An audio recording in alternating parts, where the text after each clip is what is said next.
মানে এটা কেন বসানো হয়েছে যে এপসাইলন আর ওর পরিবর্তে?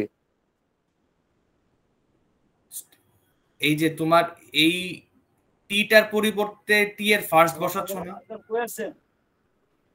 এই টি এর পরিবর্তে টি এর ফার্স্ট বসাইতেছো না তুমি, F first of A equals to T ছিল, সো টি এর পরিবর্তে তুমি কি বসাবা? ফার্স্ট অফ টি না? জি ফার্স্ট অফ টি কি বের হইছে? স্টার আর এপসাইলন বের হইছে না? সো তুমি এই টি এর জায়গায় স্টার বসাইছো, তাহলে এখন এই গ্রামার অনুযায়ী ফার্স্ট কে স্টার না?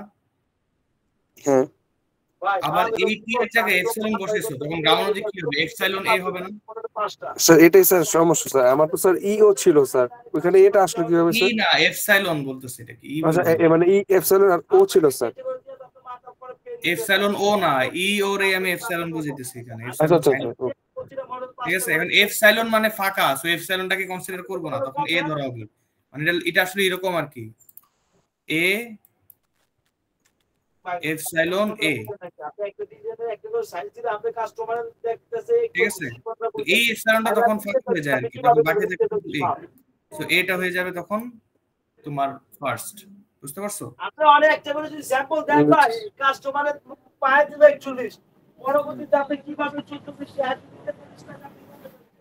ভাই মিউট করেন।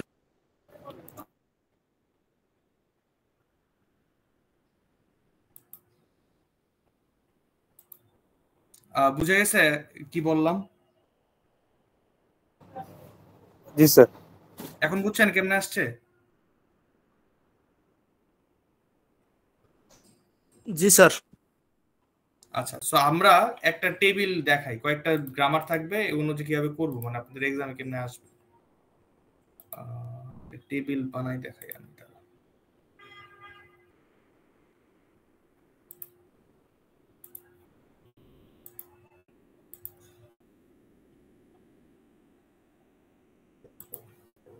আচ্ছা, ধরেন আমার এখানে হলো একটা, এখানে সব গ্রামার থাকবে, এখানে ধরেন থাকবে গ্রামার, এখানে থাকবে ফার্স্ট, এখানে থাকবে ফলো। সো ফার্স্ট গুলো আজকে বের করব, ফলো বের করব না। সো আমি গ্রামার গুলো আগে লিখি। ই ডিরাইভস টি ই প্রাইম, তারপর ই প্রাইম ডিরাইভস প্লাস টি ই প্রাইম ই prime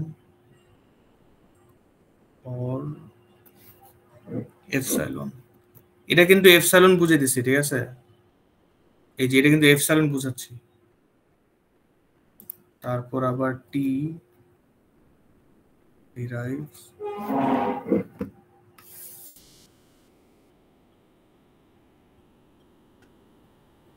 F T prime, F T prime, F T prime, আবার হলো T prime derives star F T prime or F